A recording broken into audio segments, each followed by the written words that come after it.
Begin your procedure by approximating the crown size that best fits the tooth. This is done by holding a crown up next to their existing tooth to gauge the proper size.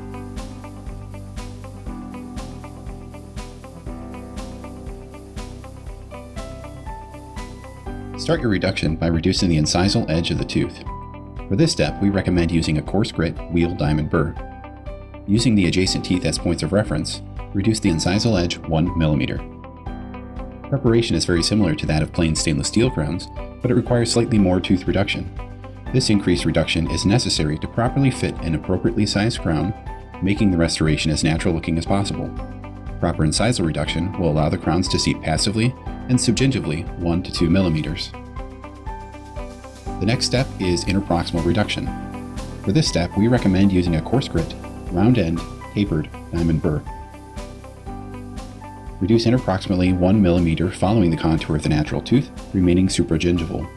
By remaining supragingival, you will reduce trauma inflicted on the tissue and minimize bleeding.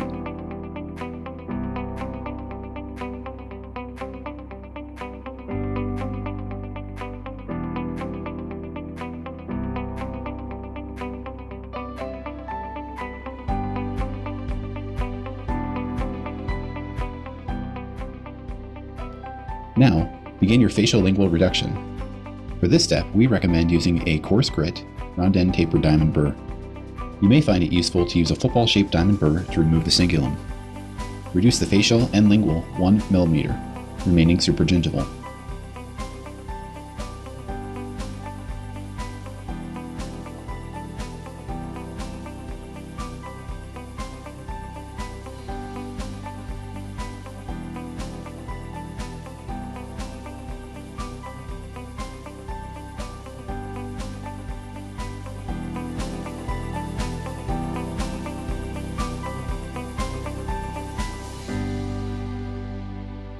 Once your facial lingual reduction is complete, begin your subgingival reduction. For this step, we recommend using a fine grit, flame-shaped diamond burr. Remove the chamfer margin by making several passes around the tooth to create a smooth, feathered margin. Doing so will reduce trauma to the tissue and minimize bleeding. Proper subgingival reduction will allow the crowns to seat passively and subgingivally 1 to 2 mm.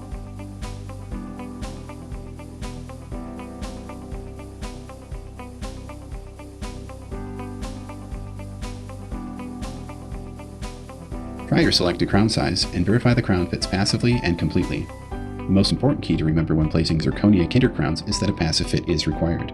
In other words, avoiding a snap fit is critical because it can create excessive pressure causing the zirconia structure to fracture. A passive fit allows the crown to slide on and off the preparation without any resistance.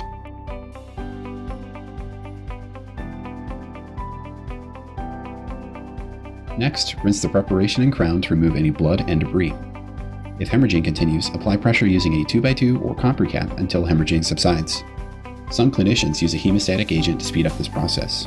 After your crowns have been thoroughly cleaned, completely fill them with your cement of choice.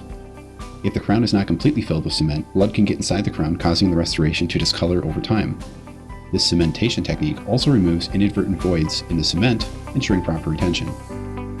Many dentists are using a straight glass ionomer, such as Ketaxin, with zirconia kinder crowns. Using the powder liquid version, mix it slightly thicker than normal, which will allow the cement to cure quicker and bond better to the crown and tooth structure. Excess cement can be wiped away or rinsed off the facial to help you properly position the crowns. When seating multiple crowns, you should seat centrals first, then the laterals. Once placed, apply consistent, even pressure, do not disturb the restoration, and allow the cement to set according to the manufacturer's guidelines. If you need to sterilize a zirconia kinder crown, I recommend autoclaving. Prior to autoclaving, you may need to run them through an ultrasonic cycle with alcohol.